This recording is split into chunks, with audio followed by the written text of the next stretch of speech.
L'Ouganda n'attend plus, le pays retient son souffle alors que le pouvoir, lui, tremble déjà. À moins de 48 heures du scrutin, Kampala ne crie pas, elle murmure, et ce murmure est plus dangereux que n'importe quelle foule. Les marchés fonctionnent, les taxis roulent, mais dans chaque regard, une seule obsession, le vote. Quand un peuple cesse de parler fort et commence à parler bas, ce n'est pas la peur qui domine, c'est la décision. Ce qui se joue ici dépasse une élection. Ce n'est pas une alternance, c'est une rupture psychologique. Avant même que les bulletins existent, le choix a déjà été fait dans les esprits. Bobi Wine n'est pas attendu comme un candidat, il est reconnu comme une réponse et cela change tout. Le pouvoir le sait, voilà pourquoi il se crispe, voilà pourquoi l'armée se déploie, pourquoi les consignes se durcissent, pourquoi le silence devient une arme. Ce n'est pas de la prévention, c'est de l'anticipation. Un système qui a régné trop longtemps reconnaît le moment exact où la peur change de camp. Museveni n'affronte plus un homme, il affronte une accumulation, des décennies de contrôle, de patience forcée, de promesses recyclées. Quand un régime dure, il croit que la durée est une légitimité, jusqu'au jour où la durée devient la preuve du blocage. Bobi Wine, lui, ne promet pas la victoire, il prépare la continuité. Il dit « Même si je tombe, continuez ». Ce n'est pas du romantisme, c'est une stratégie. Transformer un leader en mouvement, c'est retirer au pouvoir sa cible principale, et c'est là que l'Afrique entière est concernée. Si l'Ouganda brise le cycle de la peur électorale, le courage voyagera. S'il échoue, la tyrannie prendra note. Ce qui commence ici ne sera plus local. Quand un peuple apprend qu'il est majoritaire, le retour en arrière n'est plus une option. La tension en Ouganda n'est pas née cette semaine, elle s'est accumulée pendant des années jusqu'à devenir visible à l'œil nu. Dans les rues de Kampala, personne ne court, personne ne provoque, et pourtant tout est prêt à basculer. Les soldats sont là, au carrefour, armes lourdes en main. Le discours officiel parle de maintien de la paix, mais un État n'empoigne pas des fusils pour protéger une paix qu'il contrôle déjà. Il le fait quand il doute. Le pouvoir répète que l'élection sera libre. Mais quand un régime insiste autant, c'est qu'il se parle à lui-même. Les gens, eux, se souviennent. 2021 n'est pas un souvenir flou, c'est une cicatrice ouverte. Arrestation massive, assignation à résidence, résultats annoncés avant la fin des comptes. Cette mémoire collective n'a pas disparu. Elle s'est transformée en vigilance. C'est pour cela que Bobi Wine parle autrement. Il ne demande pas d'attendre, il demande de continuer, même s'il est arrêté, même s'il est isolé. Ce message est fondamental. Il retire au pouvoir son bouton d'arrêt d'urgence, car un système autoritaire repose sur une logique simple: neutraliser la tête pour faire tomber le corps. Ici, la tête s'efface volontairement. Et le mouvement s'étend. Il n'est plus urbain, il n'est plus générationnel, il n'est plus symbolique. Il touche les villages, les fermes, les zones de pêche, les camps de réfugiés. Quand une femme de 90 ans vote pour ses petits-enfants, ce n'est pas un slogan, c'est une transmission. Le régime, lui, continue de jouer la carte du spectacle. Camions, musique, t-shirt jaune, promesses de développement. Mais les foules racontent une autre histoire. La mobilisation achetée ne résiste jamais à la mobilisation choisie. Et le monde regarde. Observateurs internationaux, médias étrangers, déclarations prudentes. Les Ougandais ont déjà vu ce film. Ils savent que l'indignation extérieure est souvent temporaire, conditionnelle, négociable. Voilà pourquoi une phrase résonne plus fort que toutes les autres. Nous ne pouvons dépendre que de nos propres mains. Quand un peuple intègre cette idée, l'équilibre change. À partir de là, même une victoire officielle du pouvoir devient instable. Ce n'est plus une question de résultat, c'est une question de légitimité intérieure. À l'approche du vote, l'État montre son vrai visage, pas par excès de violence, mais par excès de contrôle. Des soldats partout, des consignes strictes, des avertissements déguisés en conseils. On demande aux citoyens de ne pas rester près des bureaux de vote, de ne pas surveiller les urnes, de ne pas s'inquiéter. Un pouvoir réellement sûr de lui n'a pas besoin de demander à la population de détourner le regard. Cette mise en scène n'est pas improvisée, elle est le produit d'années d'apprentissage. Le régime a compris une chose essentielle: le moment le plus dangereux n'est pas le vote, mais le comptage. C'est là que la réalité entre en collision avec la narration officielle. Face à cela, Bobi Wine adopte une posture calculée. Il ne cherche pas l'affrontement direct, il cherche la dilution du risque. Il vote tôt, il sourit. Il parle de calme, mais derrière ce calme, il installe une discipline collective, rester pacifique, documenter, compter, partager. Chaque geste devient une cellule du mouvement. Quand l'État coupe Internet, ce n'est pas une panique soudaine. C'est un réflexe.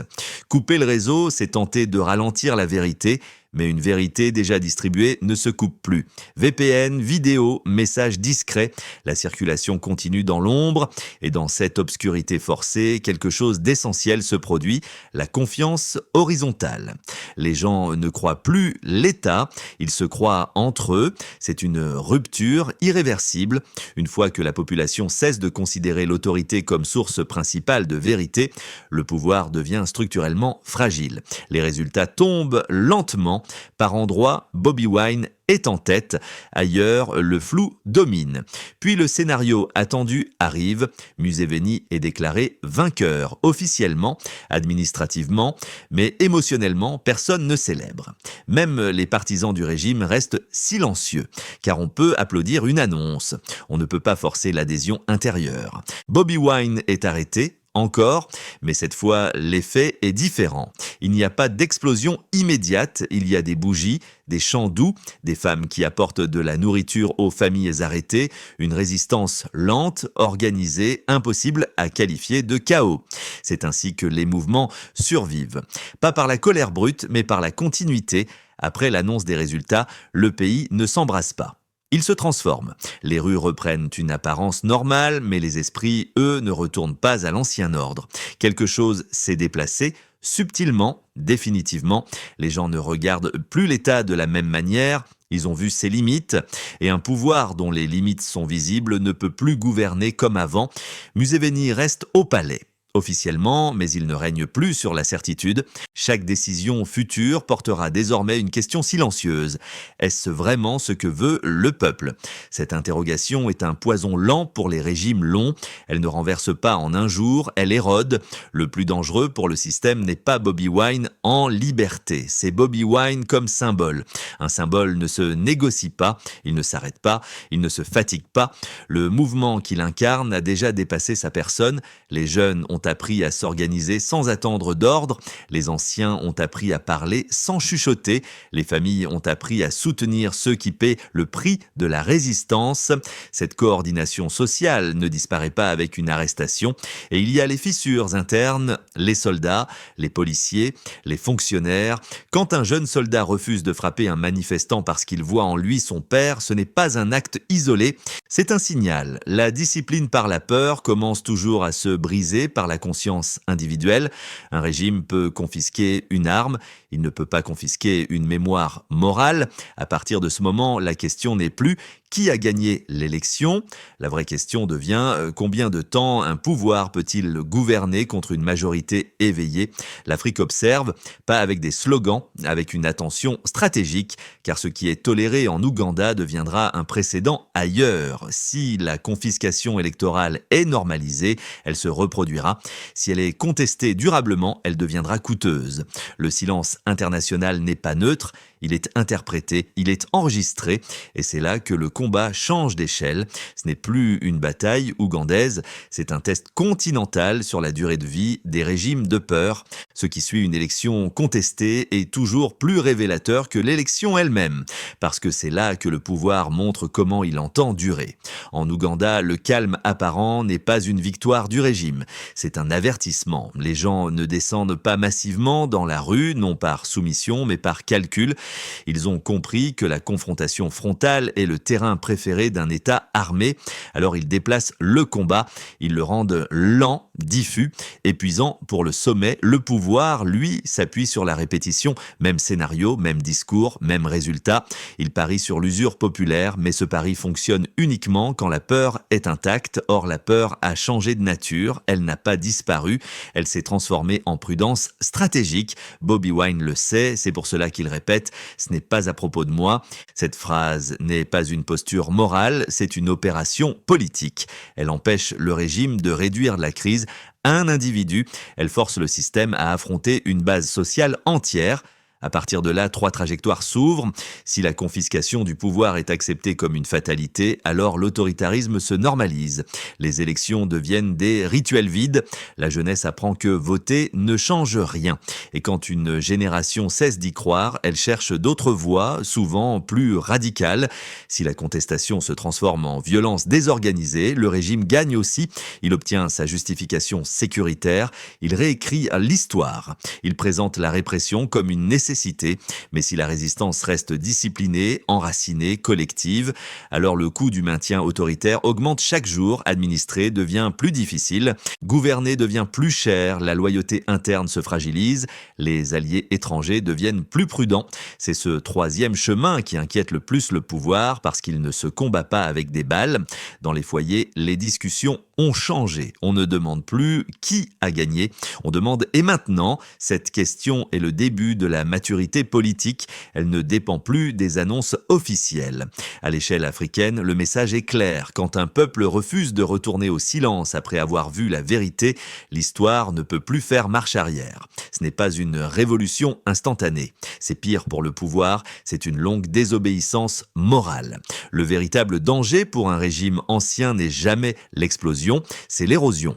En Ouganda, rien ne semble s'effondrer brusquement. Les institutions fonctionnent, les ministères ouvrent, les communiqués tombent, mais à l'intérieur, quelque chose se désolidarise, l'obéissance n'est plus automatique, elle devient conditionnelle, et un pouvoir qui doit négocier l'obéissance a déjà perdu une partie de son autorité. Museveni gouverne désormais un pays qui l'écoute sans y croire. Cette dissociation est fatale à long terme, car gouverner ne repose pas seulement sur la force, mais sur la reconnaissance. Quand la reconnaissance disparaît, la force doit compenser, et la force coûte cher, politiquement, économiquement, moralement. Les fissures se multiplient dans l'administration, dans les forces de sécurité, dans les familles. Quand un policier hésite, quand un fonctionnaire ralentit, quand un soldat se demande s'il obéira demain, ce sont des micro-ruptures. Isolées, elles semblent insignifiantes. Ensemble, elles annoncent la fatigue du système. Le mouvement porté par Bobi Wine agit comme un révélateur. Il n'a pas besoin d'appeler à la chute immédiate. Il suffit qu'il maintienne la conscience éveillée. Une population consciente est ingouvernable par la peur seule, et le régime le sait. C'est pour cela qu'il cherche à contrôler les symboles, les couleurs, les chansons, les mots, mais les symboles les plus puissants ne sont plus visibles. Ils circulent dans les conversations, dans les silences, dans les regards complices. Ils ne peuvent pas être interdits. À l'extérieur, les partenaires internationaux observent avec prudence. Ils parlent de stabilité, de continuité, mais ils comprennent une chose, un pouvoir qui tient par la force seul devient imprévisible, et l'imprévisibilité inquiète même les alliés. L'Ouganda entre ainsi dans une zone grise, ni rupture totale, ni retour en arrière. Dans cette zone, chaque choix du pouvoir accélère soit son isolement, soit sa transformation, mais la transformation suppose un renoncement, et les régimes longs ne savent pas renoncer. Ce qui est en cours n'est pas spectaculaire, c'est plus profond. Une société apprend à ne plus se mentir, et quand ce seuil est franchi, le temps commence à jouer contre ceux qui refusent d'entendre. À ce stade, la question n'est plus celle de l'Ouganda seul, la question est celle du signal. Chaque régime africain de longue durée observe attentivement ce qui se passe après cette élection, pas les chiffres, les réactions, les silences, les coups invisibles, car ce sont eux qui dessinent l'avenir réel du pouvoir sur le continent. Ce que l'Ouganda montre, c'est qu'un peuple peut perdre officiellement et gagner stratégiquement. La victoire morale n'est pas une consolation. C'est une fondation. Elle prépare la suite, elle modifie les comportements, elle redéfinit ce qui est acceptable. Quand une population cesse de considérer la confiscation du pouvoir comme normale, le régime entre en sursis, même s'il reste en place. Il doit expliquer davantage, réprimer plus finement, contrôler sans provoquer. Et chaque effort supplémentaire accélère l'usure. Bobi Wine, à ce moment précis, n'est plus un acteur central, il devient une référence. On cite son nom moins souvent, mais on applique son cadre. Continuer, ne pas céder à la peur, ne pas personnaliser la lutte. Cette dépersonnalisation est une menace directe pour tout système autoritaire. Les jeunes l'ont compris, ils ne cherchent plus un sauveur, ils cherchent une méthode. Les anciens l'ont compris aussi, ils ne parlent plus seulement du passé, ils parlent de transmission. Ce basculement générationnel est irréversible. L'Afrique n'est plus dans l'attente d'un modèle extérieur. Elle observe ses propres dynamiques. Burkina Faso, Ghana, Sénégal, chaque pays note les conséquences, pas les discours, car les discours changent vite. Les structures, elles, changent lentement. Le message implicite est clair, le temps des dirigeants éternels entre en conflit avec le temps des sociétés connectées, conscientes, comparatives. Et dans ce conflit, l'avantage n'est plus automatiquement du côté de l'État. L'Ouganda n'a pas encore changé de pouvoir, mais il a changé de gravité. Le centre de décision ne se situe plus uniquement au sommet, il se diffuse, et quand le pouvoir se diffuse, le contrôle centralisé devient obsolète. C'est ainsi que commencent les transitions réelles. Sans proclamation, sans date précise, mais avec une certitude croissante, le retour au silence n'est plus possible. Ce qui s'est produit en Ouganda ne se résume pas à une élection volée ou contestée, c'est un seuil franchi, le moment où la peur cesse d'être un réflexe collectif et devient une contrainte imposée. Et une peur imposée coûte toujours plus cher qu'une peur intériorisée. Voilà la bascule réelle.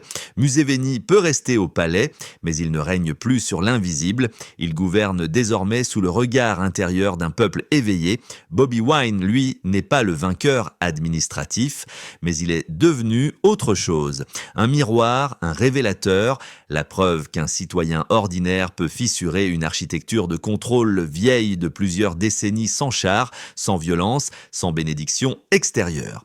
L'Ouganda a appris une leçon que l'histoire n'efface jamais. Le pouvoir n'est pas au-dessus du peuple, il est construit par lui. À partir de là, 3 vérités s'imposent. Si le régime persiste à ignorer cette réalité, chaque décision creusera l'écart entre l'État et la société. Si une ouverture réelle est refusée, la pression ne disparaîtra pas, elle mutera. Si le silence est exigé, il sera simulé, jamais sincère. Et pour le reste de l'Afrique, le message est clair. Personne ne libérera le continent de l'extérieur. Les observateurs passeront, les déclarations s'éteindront. Ce qui restera, ce sont les consciences réveillées. Quand une population comprend qu'elle est majoritaire, elle ne peut plus redevenir minoritaire dans sa tête. L'Ouganda n'a peut-être pas changé de président, mais il a changé de destin possible. C'est ainsi que naissent les nouvelles trajectoires historiques, pas dans le fracas immédiat, mais dans la certitude silencieuse que l'ordre ancien a cessé d'être éternel. La question n'est plus quand le changement arrivera. La question est combien de temps ceux qui refusent d'écouter pourront encore tenir. Et c'est cette question désormais qui hantera chaque pouvoir bâti sur la peur.